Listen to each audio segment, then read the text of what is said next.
Welcome back to my little corner of the world. This is Casey's corner. We're in my indoor corner today because my kid's mowing outside and my rooster's feeling a bit vocal. You may hear him. There he was. Anyways, that's Hufflepuff the rooster.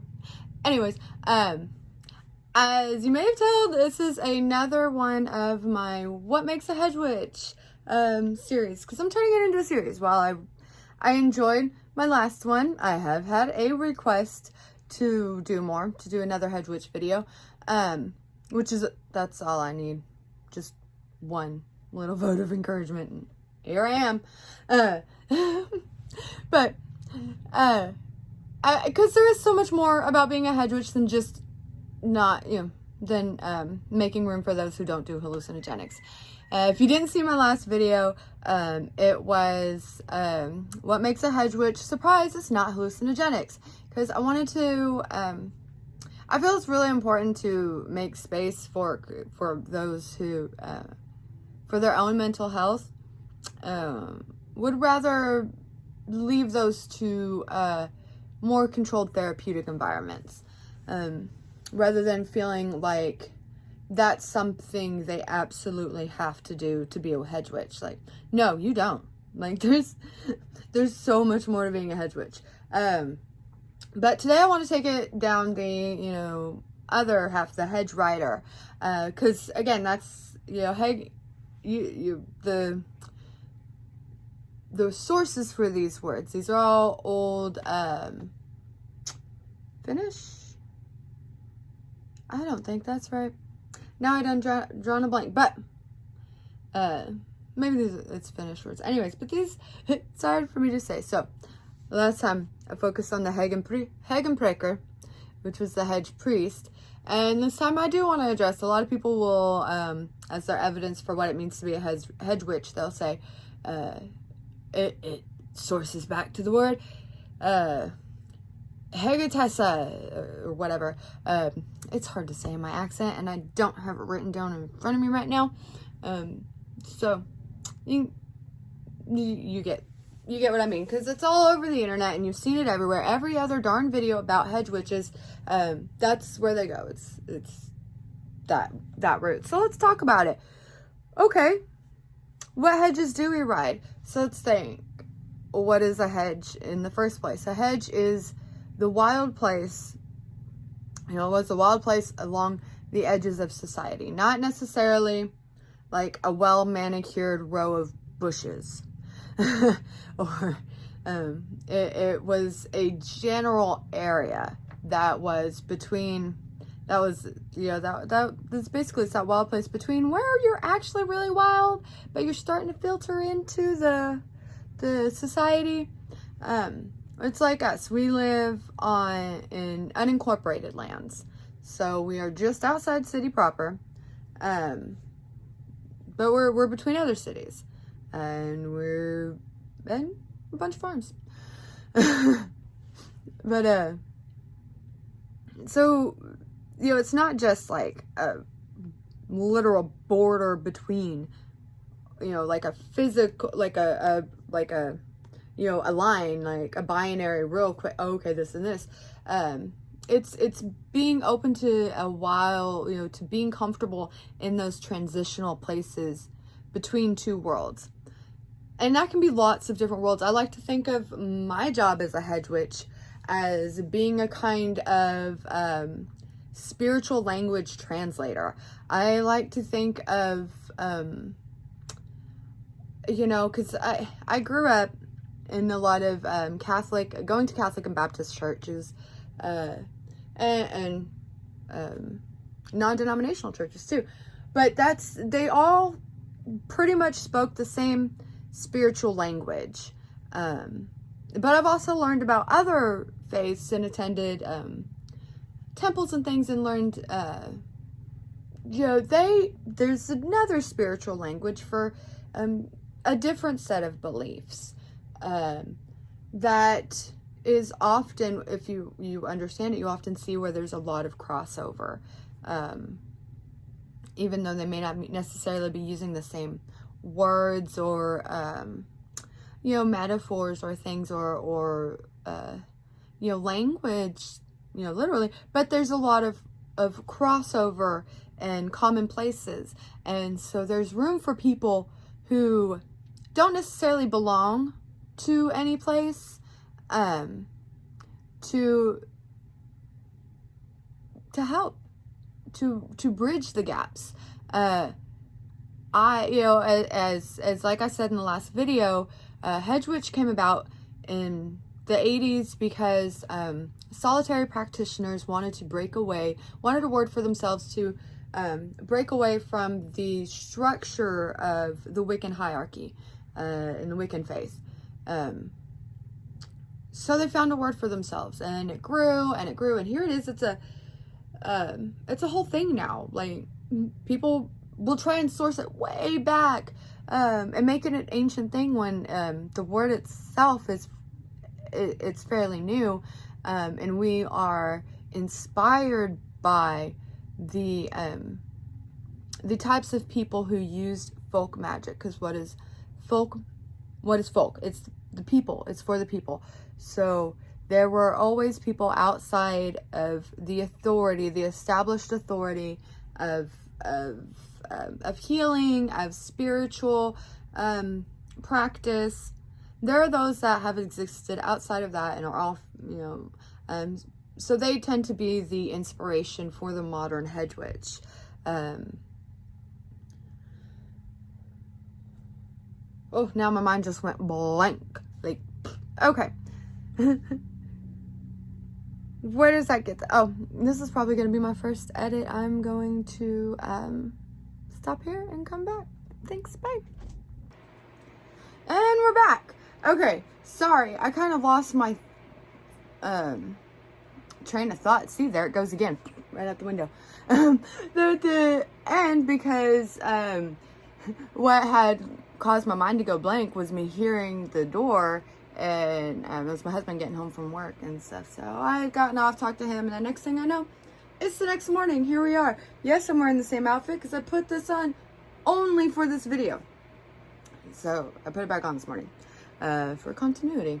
Anyway, so I was getting to my point at the end of the last video, or the first half of this video. Anyways, riding the hedge. What hedges do we ride, in the middle of? It's not just, woo, we're psychedelically trance, whatever. Anyway, there are all kinds of, hedges for a Hedgewitch to find her niche in, to find her place in, because frankly, humans have lost their ability to communicate with all kinds of the world around them, pretty much. So it's important to have people who can help us with those communications, whether it's people who their expertise is rock knowledge, mineral knowledge, or plant knowledge, or things like that, and they share that knowledge and stuff with with their community, with the people they know. That's their form of writing the head, of translating lost knowledge, secret knowledge, into, giving it back to the people. And that's where I was trying to go with this. But yeah, so like for me particularly, that's where I want to talk about is the hedges I walk. I have found that, and it's not the spirit world. Like I am trying to work with that. I had shut that down a lot when I was a kid. So like that's not necessarily my strength as a Hedgewitch, working with spirit. For me, it's working with animals, with the animal world particularly.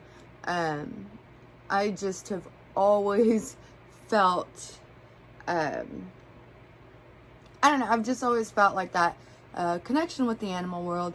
And often, like, I just, I spout out these things that, oh, well, this, oh, he's saying this, or this is that, or whatever, because I get these, images, feelings, like translation, I don't know. I've been around animals a lot. I know the body language, I guess, particularly the animals I keep and work with, snakes, dogs, tarantulas, various reptiles. Like, I know their body language. I know there's so much more going on than just what humans tend to give them credit for. So for me, it's important, and that's, why I like the work that I do as a dog groomer for dogs who, they've pretty much, they have trouble going to other salons because they're labeled a lot of time aggressive, and they're just scared. Their body language is being read wrong, or people are pushing them to do something not in their own timeline. So I like to, just with my mundane job, provide a service where I can help the humans that I work with understand what their dog's needs are, and what their problem is, why they've had a problem being groomed in the past, and how we can help that dog get through this and earn that dog's trust. Because that's what it's about. It's not about, me as a groomer forcing my will, us as humans forcing our will onto, particularly like these dogs, as continuing this reference to my work. But I feel like that for me and my work, that applies all over, I'm often, I refer to, the wildlife around here and stuff. There are animal neighbors, or the coyote pack that hunts around here. I welcome them when I hear them in the area. I lock up our animals and make sure our chickens are secure and things like that. Because I know this is their home. They were here first, especially out here in rural areas. But we got to find a balance, find a way to exist with them and with, all the animals around here and stuff. So I have pollinator haven areas. Because for me, a big part of my purpose as a hedge witch is to help my community reconnect with the nature around them. I also have a big, I guess another way I present my hedge witchery, is like with the stuff like I do right there, like this is talk, being able to like kill that part of me that wants me to shut up and is really anxious and stuff when I feel something is very important, and I have to speak up for like if you saw my recent video, my mental health update and stuff, where I explained why this is taking me a little longer to get this video out, and then I was struggling, and part of it is because I can't shut up. I feel the need to speak up when people, if there's wrong, like when, this past weekend there was misinformation being spread around, and ignorance, and hatred, and I spoke up, and, because it's just, I see something, say something, right? For this particular instance, it was, a friend of mine was, on the interwebs denigrating a trans athlete, and I couldn't sit silent anymore, and I had to say something, because I think that's an important role people need to take, is to step up where they see oppression. If they, especially if you're part of a community that, especially flat out, full stop, if you're a witch, you are taking the name, you are claiming the label of a community that has been historically oppressed. You are doing it on purpose because you choose. Like, we can walk around and not be witches. Like, I don't have to have this tattoo on my arm saying to the world, I can cover it up and pretend I'm not and stuff. I actively choose this label because I choose to openly align myself with the marginalized and stuff. I've been marginalized myself in a ton of, in other ways.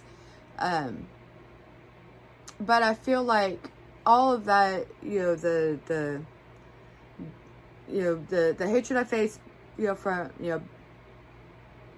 as, the daughter of a lesbian and being a part of the LGBTQ community and speaking up for people, like that's, and not just that and stuff, but also being aware and being participating in Black Lives Matter. There's another thing that's gonna get me canceled and stuff, whatever. You guys, y'all are here. y'all ain't canceled me by now, whatever. But like, yes, and it sucks that that's like a controversial thing to say. Yeah, Black Lives Matter. Like, why is that so scary to say? But being aware of these, being aware of other marginalized groups and speaking up for them and with them and making space for them to speak, like presenting, here, I will shut up and you speak for yourself, I think that is an important part of hedgewitchery as well, of being somebody outside of established authority, where I don't have to, I'm not speaking for some organized religion. No organized religion is dictating my values. And so I think, that gives me the freedom I choose, I suppose, because I'm not going to get kicked out of anywhere. Whatever, I've already been kicked out of everywhere. Anyways, that's why I'm a hedgewitch. I don't belong anywhere. I'm in the middle and stuff. I grew up, with very much with my, with my Lita in the Hispanic culture and stuff, but I also, just in a lot of different cultures, and I never really fit anywhere. This has gone off the rails. Now I'm just rambling. I'm gonna end this now, but the point of hedgewitchery, the hedges we walk, is what I'm trying to get across here is that there's a lot of different hedges we can walk. There's a lot of different paths you can take to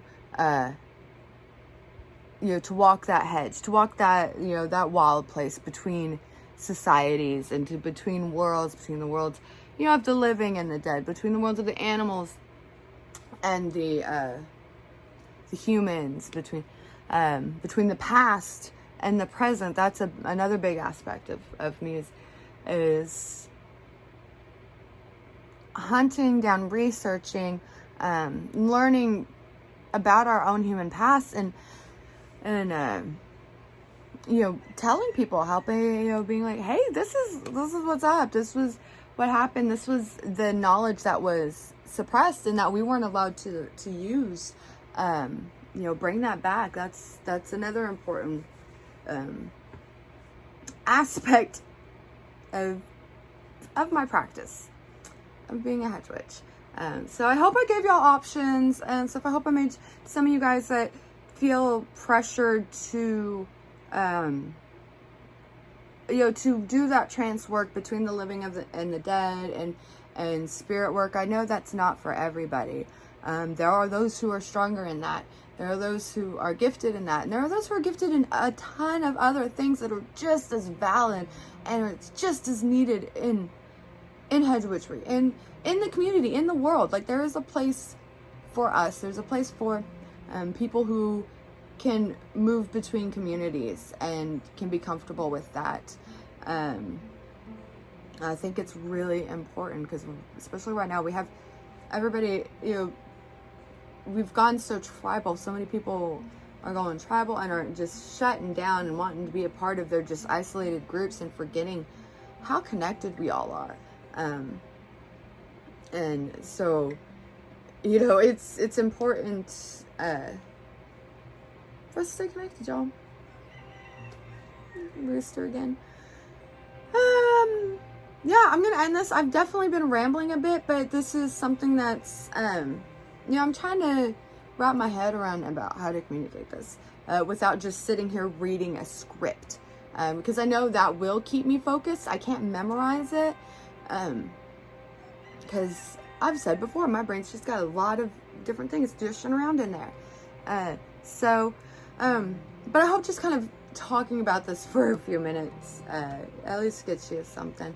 And yeah, thanks so much for listening, and for and tell me what I would love to hear from you guys, like how what worlds do you move between, and how you help facilitate communication and understanding between those worlds, the passing of knowledge between those worlds.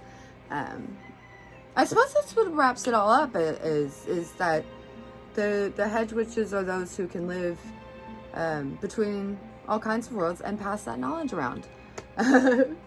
Thanks, guys. Y'all have a great week. Really appreciate you. Do all the like, share, subscribe, whatever. And yeah, tell me about your own Hedgewitchery. I'd love it. Or anything else y'all would like to hear. If y'all would like me to focus on just like one aspect of the hedges I walk around, can elaborate on that too. Everybody have a great day. Thanks so much. Love you. Bye.